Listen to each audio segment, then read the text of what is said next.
Okay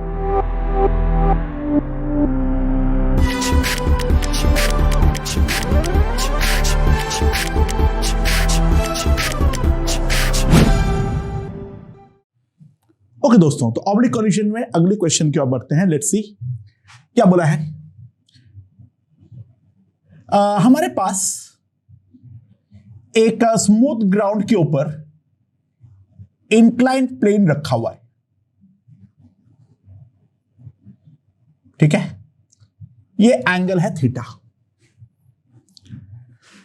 this ground is smooth and यहां पर जो कोएफिशिएंट ऑफ रेस्टिट्यूशन है वो है E।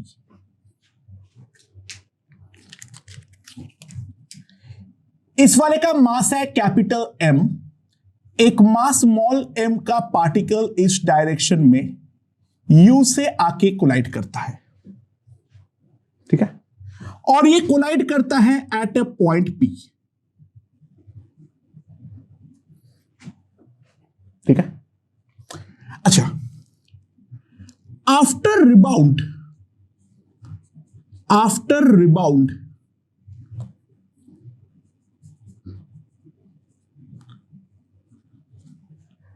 the ball falls back at P, ठीक है। ग्रेविटी इस डायरेक्शन में है G। बॉल जो है वो मेरा P पॉइंट पे वापस, जो रिबाउंड करके वापस जब ये आया तो P पॉइंट पे ही वापस आके हिट किया, ठीक है। तो find small m upon capital M। Find small m upon capital M, जिसमें ये पूरा चीजें हो सकती है। ऑल्सो फाइंड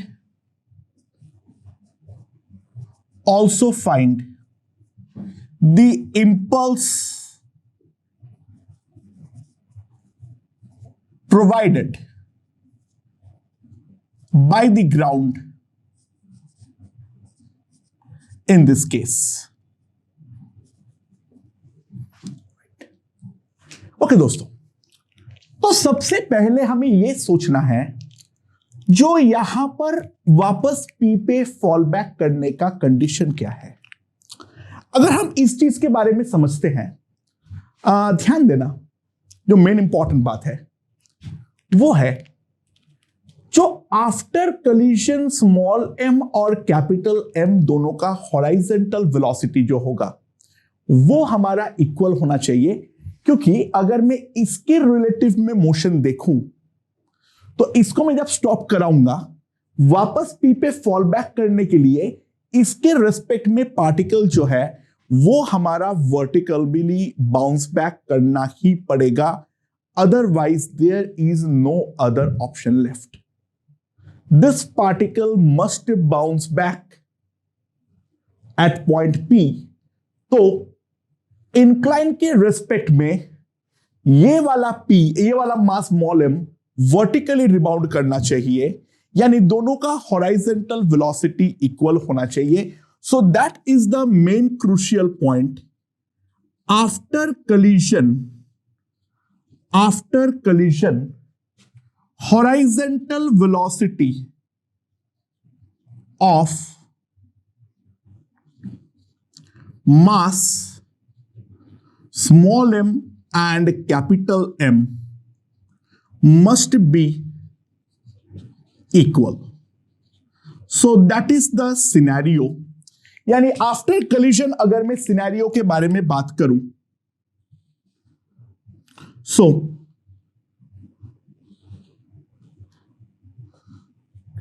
ये हमारा क्या है, इंक्लाइंड प्लेन है, ठीक है। नाउ ये मास m का आफ्टर कोलिजन वेलोसिटी होना चाहिए v, और कैपिटल M का भी हॉराइजेंटल वेलोसिटी होना चाहिए v। हाँ, ऑब्वियस सी बात है, यहां पर ये परपेंडिकुलर डायरेक्शन में कुछ v डैश डेफिनेटली होगा। उस चीज के ऊपर कोई भी कंस्ट्रेंट राइट नाउ में नहीं लगा सकता, but this will be the scenario after collision. अब मैं अगर इनिशियल सिनेरियो के बारे में बात करूं, इनिशियल सिनेरियो के बारे में बात करूं तो दोस्तों, कंजर्विंग मोमेंटम इन हॉरिजॉन्टल, अगर मैं मोमेंटम को हॉरिजॉन्टल में कंजर्व करूं तो सिंपल सी बात है, मेरे पास क्या आएगा,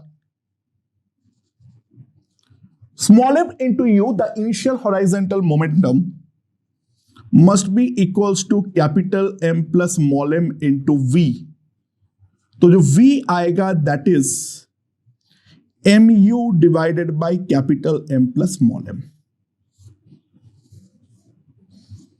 ये है हमारा कॉमन वेलोसिटी जो हमारा इस डायरेक्शन में आने वाला है। नाउ अब उसके बाद ये वेलोसिटी v आ जाने के बाद मुझे अगला जो एम करना है वो है v डैश। हम किस तरीके से निकालेंगे इस चीज के बारे में, दो चीज पे ध्यान दें। ये वाला डायरेक्शन में यानी अलोंग द इंक्लाइन, डेफिनेटली इसका वेलोसिटी में कोई बदलाव नहीं होना चाहिए, दैट्स द फर्स्ट कंडीशन। और सेकंड, जो हमारा डायरेक्शन ऑफ कोलिशन है उसके अलोंग हमारा डेफिनेटली ई का जो रिलेशन है वो सेटिस्फाई होना चाहिए। सो अगर मैं यहां पर देखूं स्मॉल m के बारे में, ठीक है, इनिशियली इसका वेलोसिटी जो है वो मेरा u है, ये एंगल है थीटा, तो ये u का डेफिनेटली दो कंपोनेंट है, एक ऐसा और एक ऐसा। सो ये वाला जो कंपोनेंट होगा that will be u cos theta, यानी initial velocity along the incline जो था इसका था वो था u cos थीटा। और फाइनली अगर मैं देखूं तो एक इस डायरेक्शन में है v, इस डायरेक्शन में है v डैश, इस डायरेक्शन में है v, इस डायरेक्शन में है v डैश। मैं दोनों को अगर अलोंग द इंक्लाइन और perpendicular to the incline divide कर दूं, ये वाला एंगल है थीटा, ठीक है। सो v डैश को भी दो कंपोनेंट पे रिजॉल्व कर लो, ये थीटा है 90 minus theta, so this is also theta, ठीक है। सो इस डायरेक्शन के अलोंग जो नेट वेलोसिटी आएगा वो है v cos theta plus v dash sine theta, and that must be equals to u cos theta. ये मेरा फर्स्ट रिलेशन है। और अगला रिलेशन के बारे में अगर मैं बातचीत करूं दोस्तों, तो यहां पर ध्यान देना, जो रिलेटिव वेलोसिटी ऑफ सेपरेशन है, अच्छा इसका वेलोसिटी v को भूलना मत, ये वेलोसिटी v का भी दो कंपोनेंट है, एक ऐसा और एक ऐसा, ये एंगल भी थीटा है। तो अगर मैं रिलेटिव वेलोसिटी ऑफ सेपरेशन के बारे में बात करूं तो v साइन थीटा तो कोई रोल प्ले करेगा ही नहीं, तो relative velocity of separation that is simply v dash sine theta by the relative velocity of approach that is u sin theta, ठीक है। इसमें वेलोसिटी क्या है, यहां पर हमारा u है, तो सॉरी मैं v डैश थोड़ा गलत लिखा हूं, v dash cos theta, sorry by u sin theta, वो डेफिनेटली हमारा e होना चाहिए, राइट। सो मेरे पास v डैश आ गया है और v डैश का जो वैल्यू है वो है e u tan थीटा, ये हमारे पास v डैश का वैल्यू है। ओके, नाउ v डैश का वैल्यू यहां पर सब्स्टिट्यूट करो। सो v डैश का वैल्यू अगर मैं यहां पर सब्स्टिट्यूट करता हूं तो मेरे पास क्या आ जाएगा, v cos theta is equals to u cos theta minus e u sine square theta by cos theta, right. ये मेरे पास आ जाएगा। सो मेरे पास क्या आ जाएगा, v cos square theta u into cos square theta minus e sign square theta. So I have obtain the value of v। तो v मेरे पास आ जाएगा u into 1 माइनस e tan square theta. That's the value of v in terms of u। But v मैं इसके terms में भी निकाल रखा हूं ऑलरेडी। तो ये दोनों v को अगर मैं साथ में कंपेयर करता हूं, then what we get is mu by capital M plus small m u into 1 माइनस e tan square theta. u is cancelled, ठीक है। तो small m is equals to capital M plus small m into 1 माइनस e tan square theta, right. So इसको मैं यहां पे ले आऊं, this into this e tan square theta is equals to capital M into 1 minus e tan square theta. ये मेरे पास आ जाएगा। सो सिंपली मेरे पास जो आ जाएगा capital M by small m, capital M by small m इस सॉरी हमें small m by capital M निकालना है, सॉरी। तो small m by capital M, इसको यहां पर ले आओ तो कितना आ जाएगा, cot square theta by e minus 1। ये मेरा रेशियो हो जाएगा small m by capital M का। मेरे ख्याल से ये चीज हमें समझ में आया होगा यहां पर। एंड यहां पर लास्ट एक चीज पूछा था, जो ग्राउंड का इंपल्स कितना होगा। दोस्तों ध्यान देना, ग्राउंड का जो भी इंपल्स होगा वो हमारा जे नॉर्मल में अगर लिखता हूं और इन दोनों को अगर मैं साथ में सिस्टम मानता हूं, J N will be nothing but the net change in the vertical momentum. Now vertical momentum में बदलाव केवल और केवल स्मॉल m का ही हुआ है और तो कहीं पर कुछ है नहीं।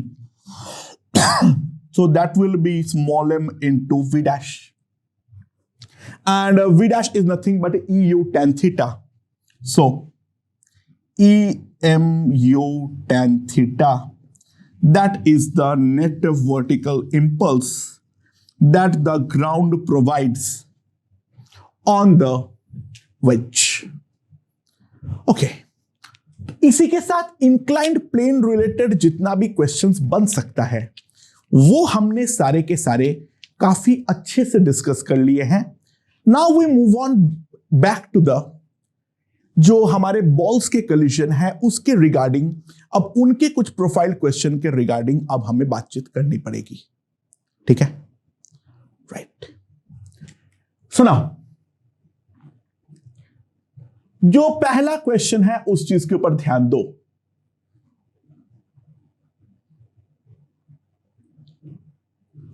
यहां पर दो बॉल्स रखे हुए हैं, ठीक है। दोनों का रेडियस जो है वो है r, मास इसका m है और इसका भी m है। नाउ एक दूसरा बॉल आता है, एक दूसरा बॉल आता है जिसका वेलोसिटी है v, ठीक है। इसका जो रेडियस है वो है 2r, ठीक है, देख के लग नहीं रहा है पर है। इसका रेडियस जो है वो है 2r और इसका मास जो है वो है 2m। Coefficient of restitution E जो है वो हमारा दे रखा है हाफ। ये जो 2m वाला मास है ये सिमेट्रिकली इसके साथ जाके टकरा रहा है, ठीक है, यानी इन दोनों को जो कॉमन ज्वाइनिंग पॉइंट है उसके अलोंग मेरा वेलोसिटी v है. So find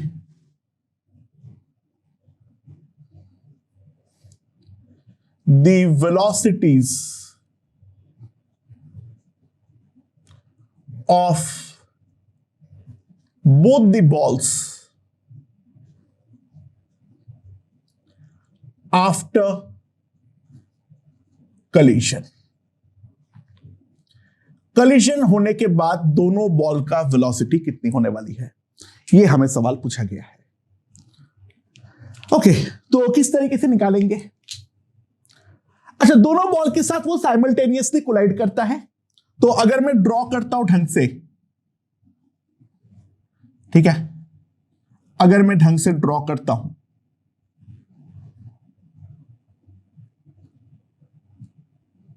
so this is the ball,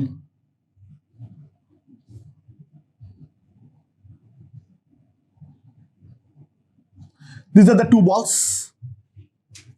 अच्छा, इन दोनों बॉल में कोई कलिजन होने का सवाल पैदा ही नहीं होता है. अच्छा, यहां पर ध्यान देना,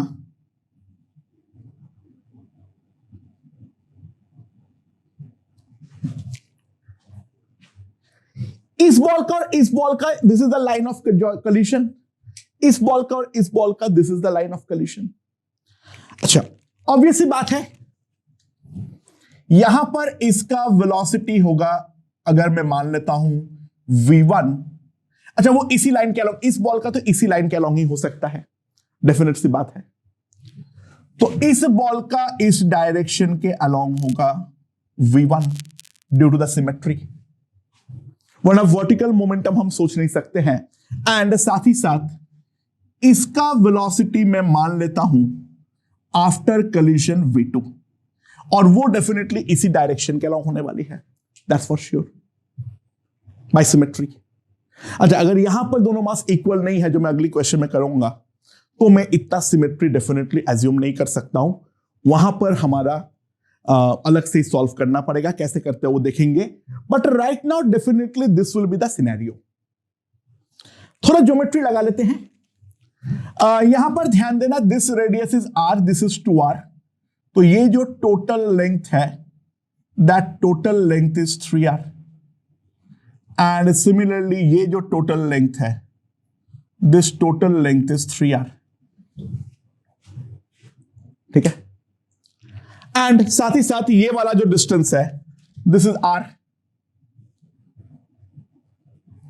तो अगर मैं ये वाला एंगल को थीटा बोलता हूं, तो साइन थीटा का जो वैल्यू होगा, that sine theta will be equals to r by 3r, that is 1/3. Sin theta is equals to r by 3r, that is equals to 1/3. मेरे ख्याल से ये चीज समझ में आया होगा. अच्छा, ना सबसे पहले कंजर्वेशन ऑफ मोमेंटम अप्लाई करता हूं. हॉरिजॉन्टल डायरेक्शन में मोमेंटम कंजर्व होना चाहिए. मैं ये वाला डायरेक्शन को पॉजिटिव मान ले रहा हूं, ये वाला डायरेक्शन में पॉजिटिव मान ले रहा हूं. अच्छा, मैं अगर v1 को दो कंपोनेंट पे रिजॉल्व करूं, ये एंगल थीटा है तो ये एंगल भी थीटा है, एंड यहां पर भी v1 का दो कंपोनेंट होगा, ये एंगल भी थीटा होगा. समझ में आया? सो इस डायरेक्शन में इसका मोमेंटम कितना हो जाएगा, mv1 cos थीटा इंटू 2, दोनों का. और इसका मोमेंटम कितना हो जाएगा, -2m into v2, that must be equals to इसका linear momentum, that is equals to 2m into v. So अगर मैं मास से डिवाइड करूं, 2m से डिवाइड कर दूं, सो कितना आ जाएगा, v1 cos theta minus v2 is equals to v. मैं cos थीटा का वैल्यू को लास्ट में पुट करना चाहूंगा, ठीक है, पहले से ही फ्रैक्शन लाके कोई फायदा नहीं है. साइन थीटा 1/3 आ रखा है, मतलब कॉस थीटा लिख देता हूं मैं, कितना है कॉस थीटा जो होगा that will be equals to 2√2/3। वो मैंने लिख के रख दिया, लास्ट में वैल्यू पुट करूंगा।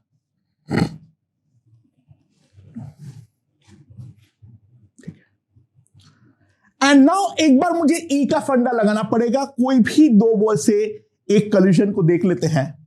अगर मैं ये वाला कॉलिजन को देखता हूं, अलोंग द लाइन ज्वाइनिंग ये V1 से जा रहा है और यहां पर मैंने V2 को दो कंपोनेंट पे रिजॉल्व कर लिया। Now this angle is theta, so this angle is theta. So along this line joining हमारे पास कितना आ जाएगा, V2 cos theta, right. So coefficient of restitution E मैं क्या लिख सकता हूं? अच्छा, इनिशियली इस डायरेक्शन में V था, तो इस डायरेक्शन के अलोंग V cos थीटा था।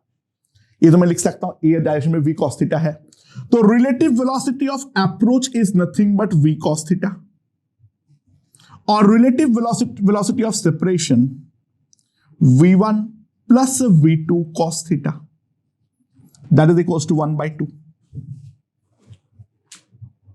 सो मेरे पास नेट जो इक्वेशन आ जाएगा वो है V1 plus V2 cos theta is equals to V cos theta upon 2।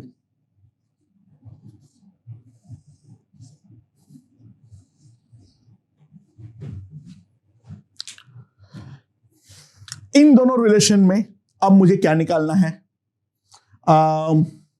V1 और V2 का वैल्यू निकालना है। तो V2 इसके निकालने के लिए सबसे पहले एक काम करो, ये वाला इक्वेशन को cos थीटा से मल्टीप्लाई कर दो। सो this is V1 cos square theta, this is V1, तो V1 into 1 plus cos square theta कितना आ जाएगा यहां पर, 3V/2 इंटू cos थीटा। सो V1 का जो वैल्यू आएगा that is equals to 3V cos theta by 2 into 1 plus cos square theta. ये हमारा V1 का वैल्यू है। तो दोनों बॉल के वेलोसिटीज आ गए हैं और V1 से अब मैं V2 को निकाल दूंगा। इस वाले इक्वेशन से अगर हम देखें, V2 का जो वैल्यू है that is equals to V2 का जो वैल्यू है यहां से मैं अगर निकालूंगा that is V1 cos theta minus V। So V2 का वैल्यू मेरे पास क्या आ जाएगा, 3V cos square theta by 2 into 1 plus cos square theta minus V। सो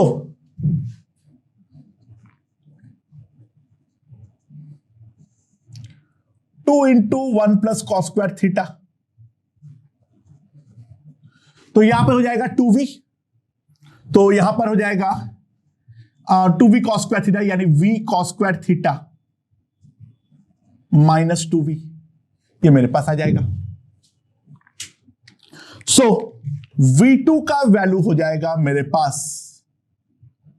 कितना, V into cos square theta minus 2 by 1 plus cos square theta whole divided by 2। ये हमारे पास V1 और V2 का value आ जाएगा। और अब हम cos थीटा का वैल्यू पुट करने में इंटरेस्टेड है। So now let's put cos theta. cos theta is 2√2/3 यानी cos स्क्वायर थीटा 8/9 है। सो V1 का जो वैल्यू आ जाएगा that is 3 cos theta is 2√2, तो 2√2V 2 into 1 plus 8/9, 2 gone 9√2V by 17, ये हमारा V1 का वैल्यू हो जाएगा।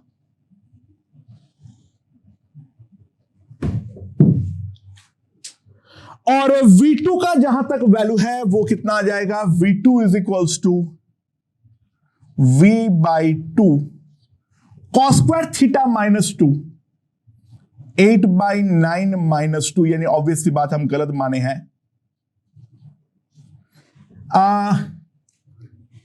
-10, ठीक है, तो this is equals to -5V/17, यानी V2 का डायरेक्शन हमने गलत माने हैं, ये पीछे के डायरेक्शन में नहीं जाएगा, ये हमारा डेफिनेटली आगे के डायरेक्शन में जाएगा। तो V2 का वैल्यू मेरे पास यहां से आ चुका है और V1 का भी वैल्यू मेरे पास यहां से आ चुका है। सो यहां से हम कोई भी चीज को निकाल सकते हैं।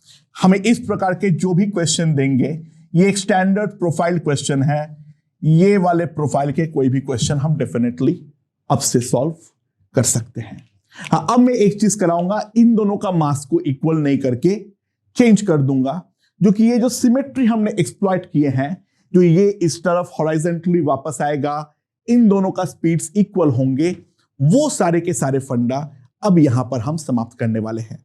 तो उस टाइप ऑफ क्वेश्चन को कैसे हैंडल करेंगे, that we have to see. Okay.